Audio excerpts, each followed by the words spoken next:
Which player do you think most resembles the Joker? Nikola Jokic is a one-of-a-kind unicorn, a 7-foot center who can score from anywhere and runs his entire team's offense like a point guard. While he's a unique specimen, his game can be compared to a lot of NBA greats. So who does he most resemble? According to Minnesota's Karl-Anthony Towns, it's Grizzlies legend Marc Gasol. Jokic is just super talented in like what he does with the ball because he gets his teammates involved. So like Marc Gasol, I always say, people always ask me when I was coming up who was the hardest cover. I said Marc Gasol just because of how much he makes his team better, and like when he's not scoring, he's affecting the game. So like when you're defending him, you're worried about everything, worried about him scoring, worried about him getting to his bag. You got to guard him so he can't make those plays to his teammates. Jokic obviously is a very talented player. During his 11 seasons with the Grizzlies, Marc was one of the finest big men in the game. He was the best player on those tough grit and grind Memphis teams that thrived despite never having a traditional superstar wing player, making it as far as the Western Conference Finals against the Spurs in 2013. The Grizzlies, despite having the steady Mike Conley at point guard, consistently ran the offense through Gasol, who'd burn defenses with his flashy passes. But Gasol's calling card was his defense, winning Defensive Player of the Year in 2013 and anchoring the title-winning Raptors defense in 2019. Jokic, on the other hand, has been criticized for his defensive abilities. While he shows effort and knows where to go, he's a step too slow and never had the defensive instincts that guys like Marc Gasol have. Jokic is also far more destructive on the offensive end than Gasol ever was, having averaged 23.5 points a game on 56% shooting since his breakout 2019 season. Gasol never reached 20 a game. A better comparison is an offensive force who wasn't known for his defense. There's the one thing I'll say about this. When Larry Bird had to get a basket, he got it. And the future of the Denver Nuggets in many ways is tied to whether Nikola Jokic can get a basket when the Nuggets need it. And if he can do that, then he may be a Hall of Fame player. Way back in 2020, a year before Jokic started winning MVPs, legendary Spurs coach Greg Popovich told the New York Times that Jokic was the reincarnation of Larry Bird. It might seem blasphemous comparing Jokic to one of the single most iconic figures in sports history, but Pop was onto something early on. Bird's the last player to have won 3 straight MVPs almost 40 years ago. Many Denver fans think Jokic should have joined that elusive club in 2023. Both Larry Legend and the Joker aren't known for their athleticism, often costing them big on defense. Still, both were smart enough and competitive enough to jump passing lanes to get steals and bother opposing offenses, keeping them from being defensive liabilities. Offensively, their games are similar. Neither have many poster dunks to speak of, but their feel for the game is immaculate. Both players averaged 10 rebounds and 6 assists over their careers, placing both of them in the top 10 for career triple-doubles. Because they can grab boards and jumpstart the transition by themselves, their teams have always had the upper hand on fast breaks. Bradley. Baseball pass, Murray's got it, and he puts it away. What really sets the two apart from their contemporaries is their hand-eye coordination. They make up for their lack of athleticism by having complete control of their bodies and the game. Combined with their incredible court vision, the two are among the NBA's greatest passers at their respective positions. The main difference between the two was the Achilles heel to Bird's career, his recklessness with his body. Bird always played like it was Game 7 of the NBA Finals, crashing to the floor and diving for every ball. It shortened his career and added unnecessary miles to his body.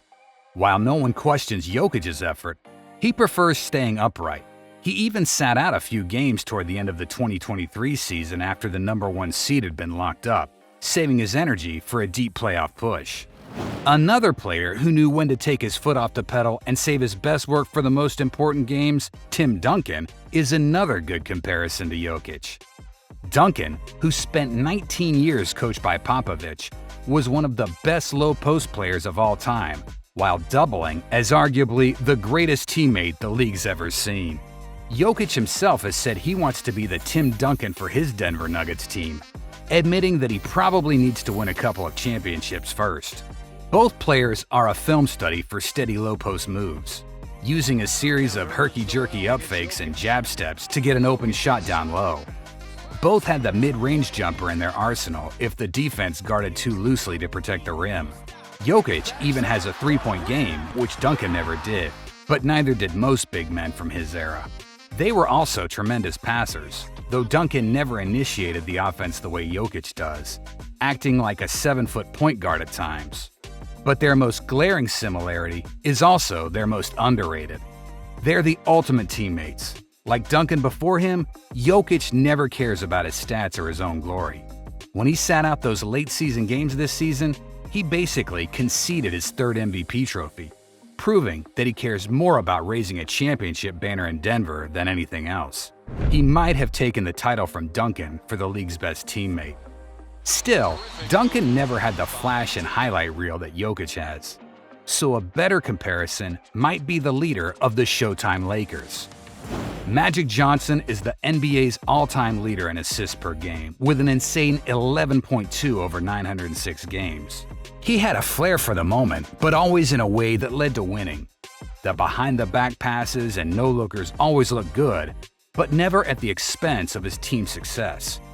He carried that flashy style of play to 5 titles in 9 finals appearances, making each one of his teammates better in the process.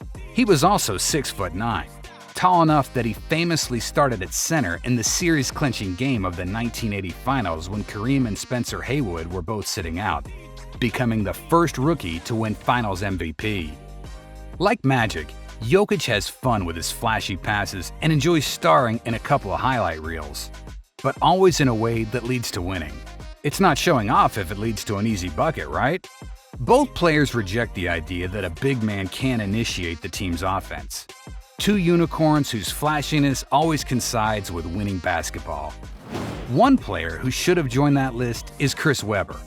Webber is the #1 pick of the 1993 draft, who despite being a Hall of Famer, had a career that's usually considered a disappointment. Like Jokic, C-Web had the passing gene coveted by every big man. Also like Jokic, he did this while doubling as one of the league's finest rebounders. He even led the league in 1999 with 13 a game. On those early 2000s Kings teams that gave Shaq's Lakers a run for their money, the ball always went through the big men. Alongside Webber on the front court was a fellow passing big man, Vlade Divac, who works as a nice Jokic comp as well. Webber had range, post moves, the passing gene, the rebound instincts, and everything that Jokic has. He even had the athleticism and defense that Jokic lacks. Watching their highlights, it's easy to compare the two. But the comparison falls short when comparing their killer instinct, maybe haunted by his infamous attempted timeout way back on Michigan's Fab Five teams.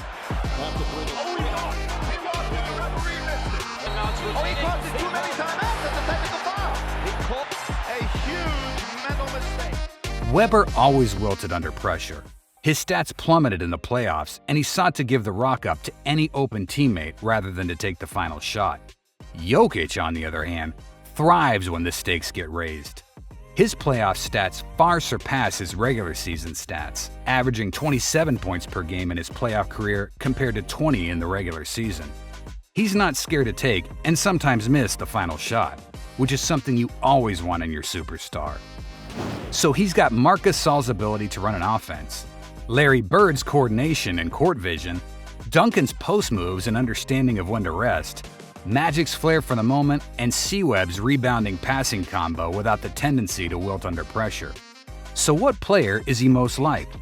You can compare him to modern guys like Chris Paul, who always controls the speed of the game, slowing it down to his liking. Or LeBron James, whose hoops IQ is an automatic advantage against any opponent. Maybe Luka, who thrives despite being at a physical disadvantage.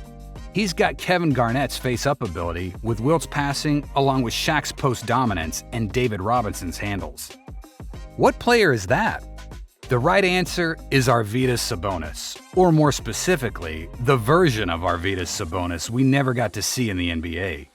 All accounts of Sabonis playing overseas rave about his ability to do the same thing Jokic is doing today. standing 7'3" and dizzying his opponents with masterful passing. He won 3 championships playing in the USSR, 2 more in Spain, and won 6 Eurostar Player of the Year awards, given to the best European male basketball player. Footage of his peak playing days are limited, but the stats speak for themselves. And from a legacy standpoint, people who saw him play overseas talk about him with the same adulation as Dr. J in his ABA years. He was drafted by the Trailblazers in 1986, but in keeping with their poor draft day luck, he didn't play in the NBA until 1995 at the ripe age of 31. He was one of the best players on the no-star Trailblazer teams that won a lot of games in the late 90s and early 2000s. Even past his prime, Sabonis shined in the NBA for his court vision and flashy passes, along with his deep range and array of savvy post moves. In short, he was that generation's Nikola Jokic. Sabonis is heralded as the best passing big man the league never really got a chance to see, along with the biggest what-if draft pick for Portland. Oh, well, now that's going to be an interesting selection. Which player do you think most resembles the Joker? Bird? Magic? Duncan? Sabonis? Someone else? Let us know in the comments. For more NBA content, check out The Wrong Opinion, Useless NBA Trivia, and Garbage Rankings wherever you get your podcasts. Thanks for watching Hooper's Lane.